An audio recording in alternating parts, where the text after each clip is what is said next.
Adult Swim. Nossa. Era dentro do Adult Swim. Começava depois das 10, mas era, meu Deus. Eu nunca assisti isso, mas sempre vejo lá adultos. É o quê?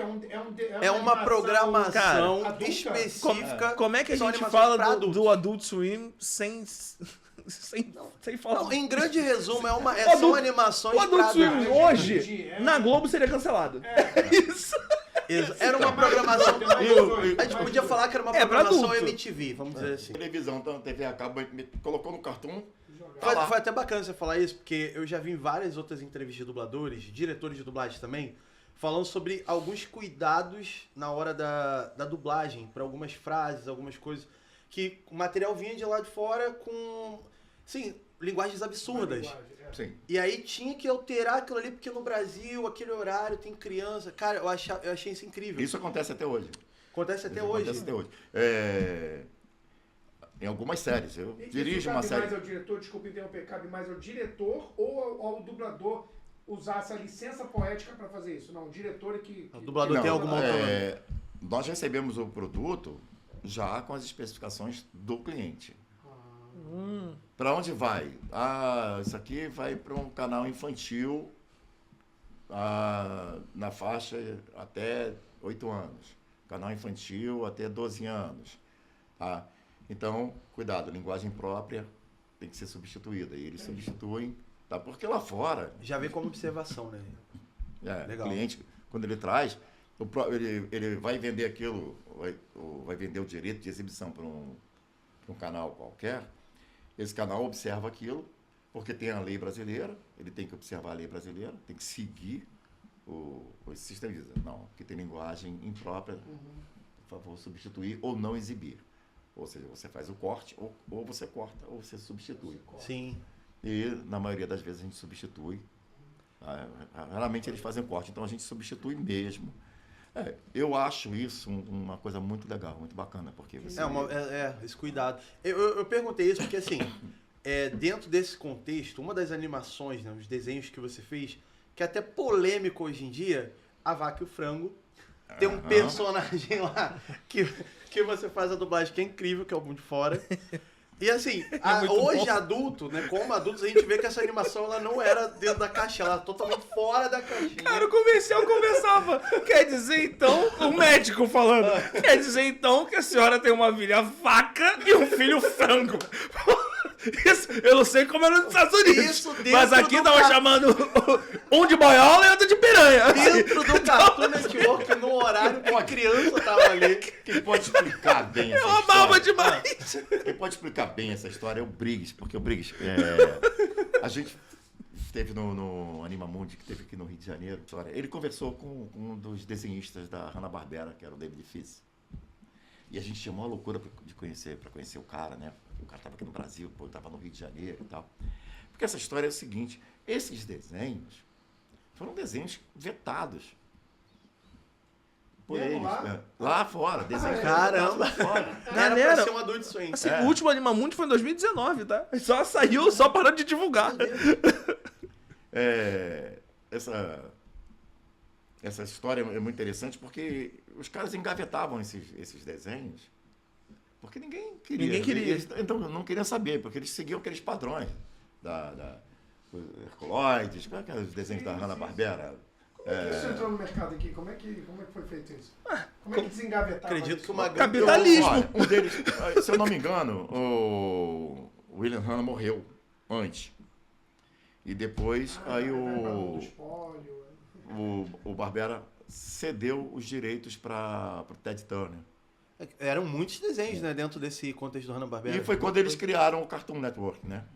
O Cartoon Network surgiu em 1996, 97.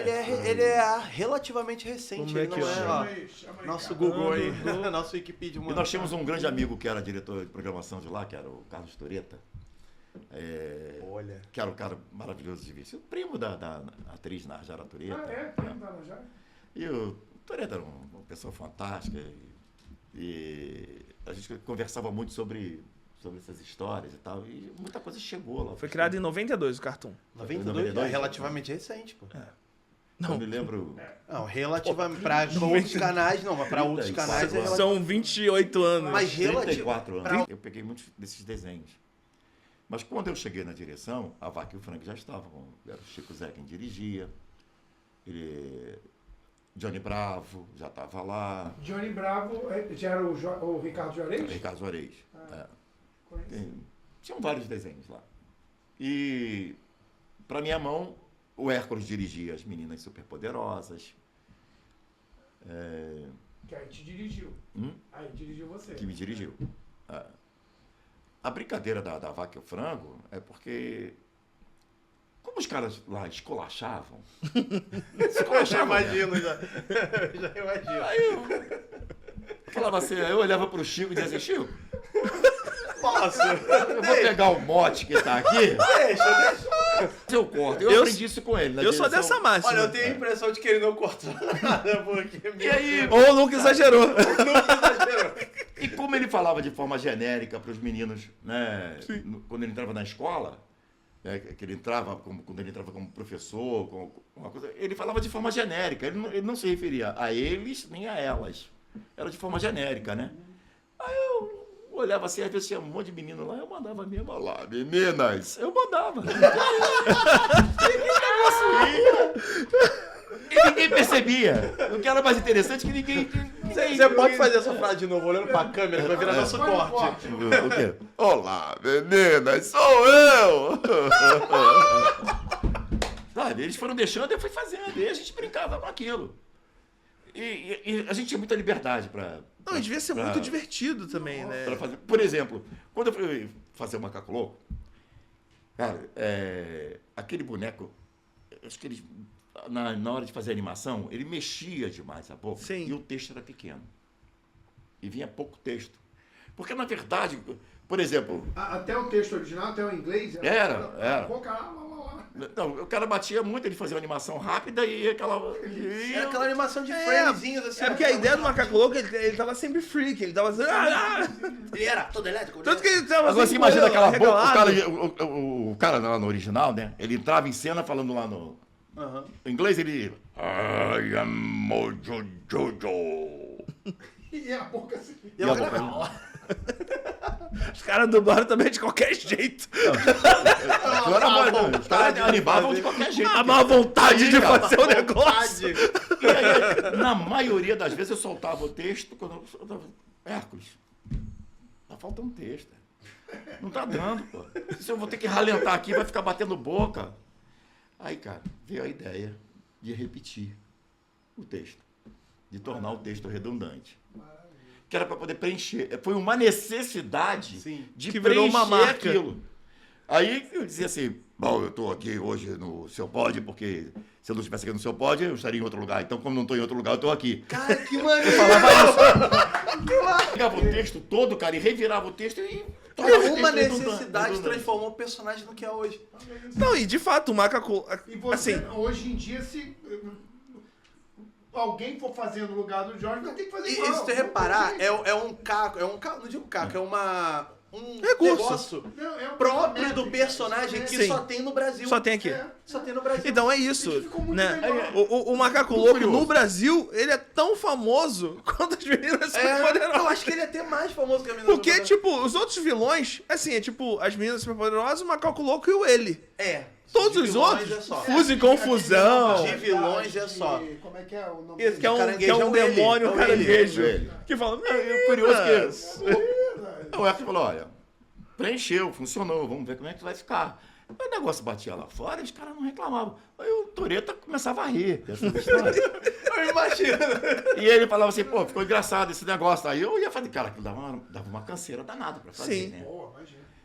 Mas a gente acabou se divertindo fazendo aquilo e tal. E depois, no final, já com o tempo, o texto já vinha com a redundância. Os caras já duplicavam. Já coloca aí, foi sucesso. Duplica aí pra facilitar a minha vida. Olha, já é assim. Duplica aí pra facilitar a minha vida. Pô, os caras já traziam pra Código em toda a equipe. E aí eu falei, pô, que bom, que facilitou a minha vida. Eu já não precisava mais ficar pensando no que eu ia fazer, escrever pra poder preencher. Agora, quem veio primeiro? O Buu de fora ou o Macaco Louco? Eles chegaram na mesma época. No mesmo lote, né, de desenho? Porque quando eu estava dirigindo lá, eu me lembro que veio